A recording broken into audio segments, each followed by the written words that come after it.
नमस्कार, मी अतुल देसाई, संपादक संगोपन मासिक। आज 4 डिसेंबर, आज पुन्हा एकदा मी आपल्यासमोर एक वेगळा विषय घेऊन आलेलो आहे।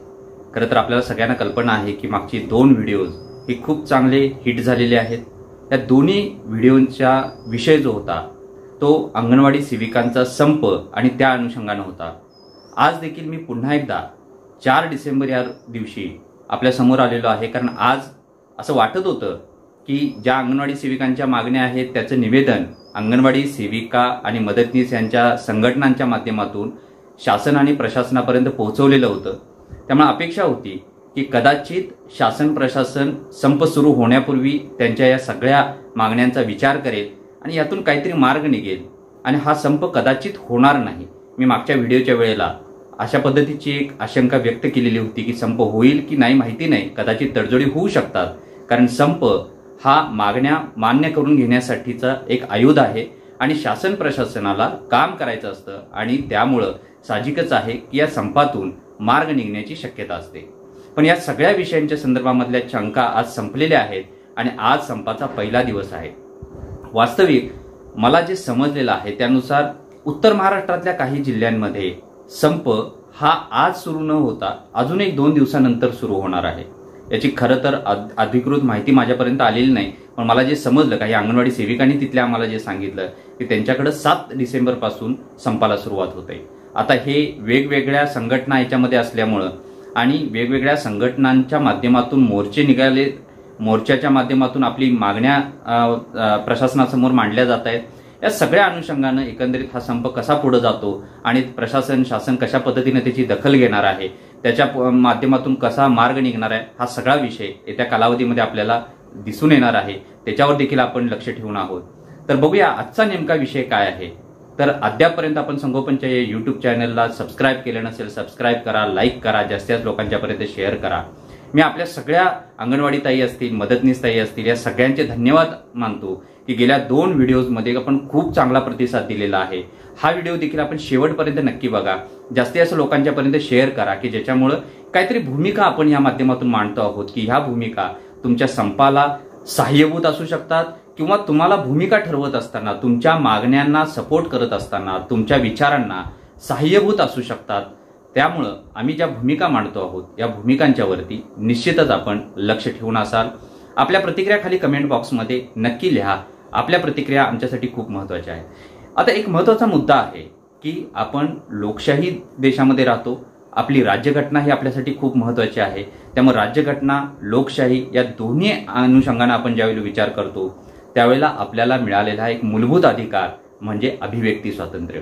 प्रत्येकाला आपलं मत व्यक्त करण्याचा अधिकार आहे, पण माझी पुन्हा एकदा आपल्याला विनंती अशी राहील की आपण ज्यावेळेला मत व्यक्त करत असतो त्यावेळेला समोरच्याचा अपमान होणार नाही, समोरच्याचं मन दुखावलं जाणार नाही, समोरच्याला त्रास होईल अशा पद्धतीचं मत आपण त्या शब्दामध्ये व्यक्त न करता आपण आपल्या मागण्या ह्या रास्तपणानं संसदीय प्रणालीमध्ये मांडल्या जाऊ शकतात आणि त्या मांडल्या जाव्यात अशा पद्धतीची भूमिका आम्ही नेहमी मांडत असतो।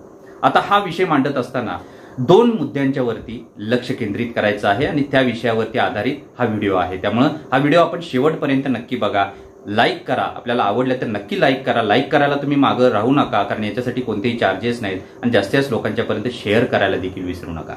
बघा, तो 2 मुद्द्यांच्या वरती आधारित मी हा व्हिडिओ तयार करतो आहे। पहिला मुद्दा असा आहे की ज्या कमेंट्स आलेल्या आहेत या सगळ्या कमेंट्स देणाऱ्यांचे मी आभार व्यक्त करतो आणि मी पुन्हा एकदा असा विषय मांडतो की आपल्या सगळ्या विचारांचे, मतांचा, जे अभिप्राय दिलेले आहेत या सगळ्यांचा मी आदर करतो।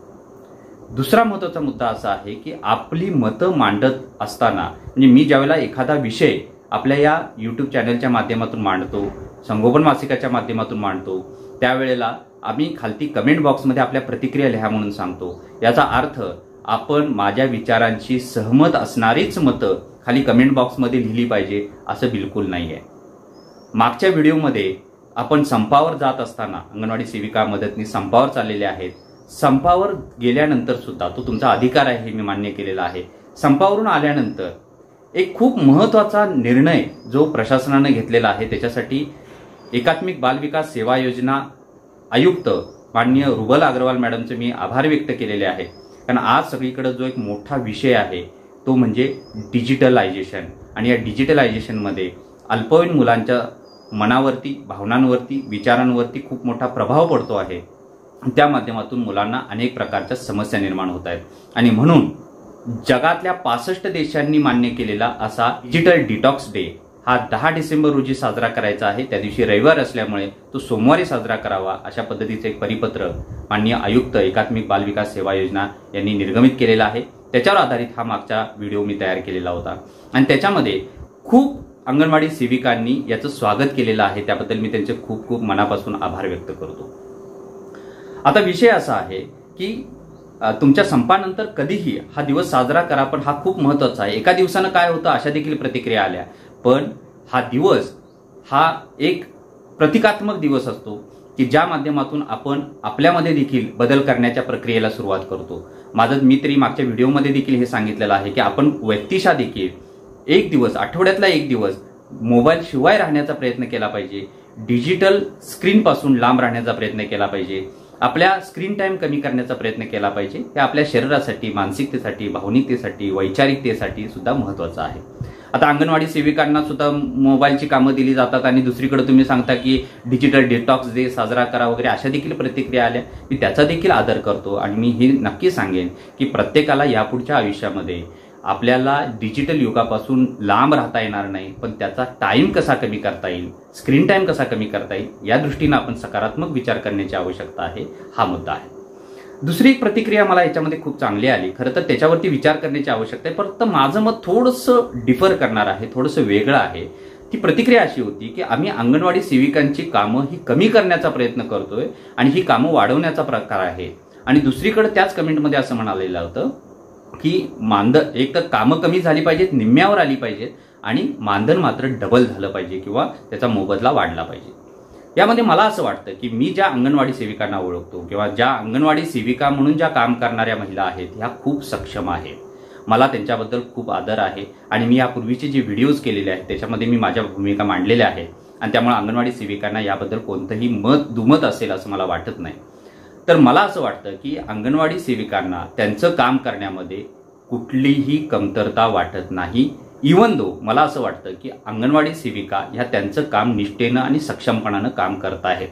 अंगणवाडी सेविका या त्यांच्यावर असणाऱ्या कामाच्या जबाबदारीबाबत ते सांभाळण्यासाठी पूर्णतः सक्षम आहेत असं मला वाटतं. कामासंदर्भात त्यांची कोणतीही तक्रार असेल असं मला वाटत नाही. फक्त त्यांची मुद्दा, त्यांचा मागणी ही रास्त आहे की ते जे काम करतायत त्याचा योग्य मोबदला त्यांना मिळाला पाहिजे, ही त्यांची मागणी आहे आणि त्याचं समर्थन आम्ही नेहमीच करत आलेलो आहे. म्हणजे मी या ठिकाणी अशा भूमिका मांडतो आहे की अंगणवाडी सेविकांना जे काम आहे ते काम निम्म्यावरती आणावं असं अंगणवाडी सेविकांची मागणी मला कुठेही दिसली नाही किंवा असं कुठल्या अंगणवाडी सेविकेला वाटत असेल असं मला वाटत नाही.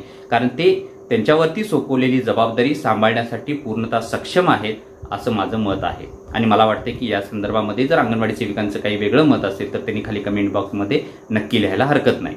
पण त्यांची भूमिका जी दुसरी आहे की त्यांच्या कामासाठीचा योग्य मोबदला त्यांना मिळाला पाहिजे, तो मानधन स्वरूपात नाही तर वेतन स्वरूपात मिळाला पाहिजे, ही त्यांची मागणी आहे आणि ती 100% बरोबर आहे. माझा मुद्दा लक्षात आला की मी तुम्हाला नेमकं माझ्याकडे आलेल्या ज्या कमेंट्स होत्या त्या कमेंट्समध्ये हा एक मुद्दा होता. आता दुसरा मुद्दा जो आहे तो मला प्रकर्षानं मांडायचा आहे आणि त्याच्यावरती आपण नक्कीच विचार करावा. मी नम्रपणानं ह्या सगळ्या भूमिका मांडत असतो, आपण त्याच्यावर विचार करावा अशी माझी मागणी असते. माझं कधी असं म्हणणं नाहीये की तुम्ही मी मांडलेल्या पद्धतीनंच तुमचे विचार असले पाहिजेत, तुम्ही माझ्या विचारांशी सहमत असलं पाहिजे असं माझं अजिबात म्हणणं नाही. तुमचे विचार कदाचित ह्याच्यापेक्षा थोडे वेगळे असू शकतात, माझ्या मताच्या विरोधात असू शकतात. फक्त आपण त्या भूमिका मांडत असताना अतिशय समतोलपणाने ह्या भूमिका मांडल्या पाहिजेत आणि मी देखील आपल्या सगळ्यांच्या मतांचा आदर करून या भूमिका मांडतो. आता माझा दुसरा मुद्दा जो आहे तो दुसरा मुद्दा असा आहे की आपल्या मागण्या ह्या किती रास्त आहेत हे सांगत असताना दुसऱ्यांची तुलना करून आपल्या मागण्या कशा रास्त आहेत असं सांगणं संयुक्तिक ठरत नाही असं माझं मत आहे. जसं आपण एखादी रेष ओढतो, एखाद्या ब्लॅकबोर्डवरती आपण रेष मारली आणि एखाद्याला सांगितलं की आता ही रेष आपल्याला तशीच ठेवून किंवा त्याच्यावरती कोणत्याही प्रक्रिया न करता ही रेष आपल्याला लहान करायची आहे, तर ती कशी करता येईल? तर त्यासाठी आपल्याला काय करावं लागेल? तर काही लोक असे म्हणतील की ती रेष पुसली आणि आपली रेष मोठी काढली की ऑटोमॅटिकली आपली रेष मोठी होईल. मला असं वाटतं की ह्याच्यामध्ये ती रेष तशीच ठेवून आपली रेष त्याच्यापेक्षा मोठी करणं, त्याच्यापेक्षा मोठी रेष त्याच्या जवळ काढणं म्हणजे ऑटोमॅटिकली ती रेष लहान होते. बघा मी काय म्हणालो, दुसऱ्याची जी रेष आहे ती रेष खोडून लहान करण्यापेक्षा आपलीच रेष जर आपण मोठी केली तर आपली रेष नेहमीच मोठी झालेली आणि दुसरी रेष ऑटोमॅटिकली लहान झालेली दिसून येईल. मला काय सांगायचं हे कदाचित आपल्या लक्षात आलं असेल की आशाताईंना मिळालेलं मानधनवाढ ही कशी चुकीची आहे किंवा त्यांच्या मानधनवाढीवरती आक्षेप घेऊन आम्ही त्यांच्यापेक्षा अधिक जास्त काम करतो त्यामुळे त्यांच्यापेक्षा जास्त मानधन किंवा पगार आम्हाला मिळाला पाहिजे अशी भूमिका असण्यापेक्षा आम्ही योग्य पद्धतीनं काम करतो, आम्ही भरपूर काम करतो, आम्ही प्रामाणिकपणानं काम करतो आणि म्हणून आम्ही जे काम करतो आमच्या कामाचा मोबदला हा आम्हाला योग्य पद्धतीने मिळाला पाहिजे, तो मानधन स्वरूपात नाही तर तो वेतन स्वरूपात मिळाला पाहिजे, अशा भूमिका आपण मांडल्या पाहिजे. याच्यामुळं एक सलोखा निर्माण होतो, आपल्या मागण्यांना इतरांचा देखील सपोर्ट मिळतो आणि त्यातून आपल्या मागण्या मान्य होण्यासाठीचं एक पोषक वातावरण निर्माण होत असतं. बघा माझा मुद्दा काय आहे हा आपल्याला कदाचित लक्षात आला असेल. माझी आपल्याला ही विनंती आहे की हा विचार ही जी काही मत मी मांडलेलं आहे या मताचा आपण नक्कीच विचार करावा. हा व्हिडिओ कसा वाटला हा खाली कमेंट बॉक्समध्ये लिहायला विसरू नका. आपल्याला हा व्हिडिओ आवडला असेल तर लाईक करा, शेअर करा, जास्तीत जास्त लोकांच्यापर्यंत घेऊन जा. तुम्हाला तुमच्या या संपासाठी तुमच्या मागण्या मान्य व्हाव्यात यासाठी मी पुन्हा एकदा शुभेच्छा देतो. पुन्हा भेटूयात नव्या विषयासह नव्या व्हिडिओमध्ये. तोपर्यंत धन्यवाद.